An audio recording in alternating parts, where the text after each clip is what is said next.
Bonjour et merci à tous. Je vais illustrer mon propos par des exemples vécus.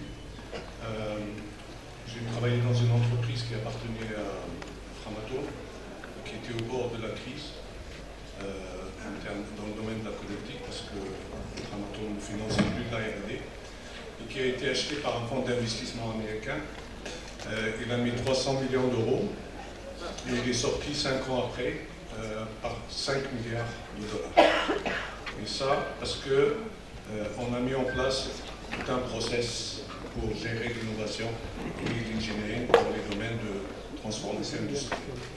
Deuxième exemple, je travaille jusqu'à tout récemment avec l'entreprise Aptiv, anciennement Delphi, qui a été aussi au bout de la crise en 2008 par General Motors et qui a déposé le bilan et ça a été sauvé par Obama et on a mis en place tout un process également d'innovation pour lesquels le management et l'organisation est directement impliqués. Donc un comité d'orientation stratégique, c'est ce qu'on appelle les mégatrends. On en avait 10, on a toujours 10. Et ce matin, j'ai entendu qu'il y a 8 mégatrends sur lesquels il faut les documenter pour savoir exactement ce qu'il y a dedans. Et après, un comité de suivi des projets pour les pipelines, de définition des projets technologiques, en associant à la fois les gens de la recherche et développement, l'engineering, mais également le marketing, pour définir les pipelines par mégatrend. Donc ça, c'est la première recommandation.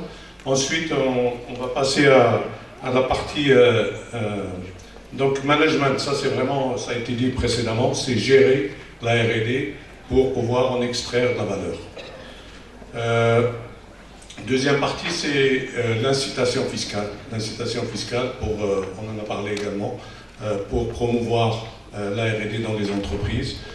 Par exemple, on peut citer le crédit d'impôt recherche qui est très, très attractif.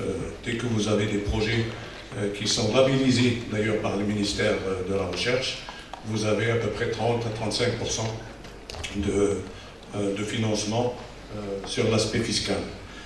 Également, encourager les bourses d'études sous forme de doctorat, donc entreprises, universités et étudiants, avec des bourses d'études qui sont significatives pour disons, capitaliser autour des travaux. En fait, au niveau de la recherche industrielle, souvent les entreprises ne savent pas exprimer leurs besoins. Donc là, c'est une opportunité, par exemple, pour décrire les besoins.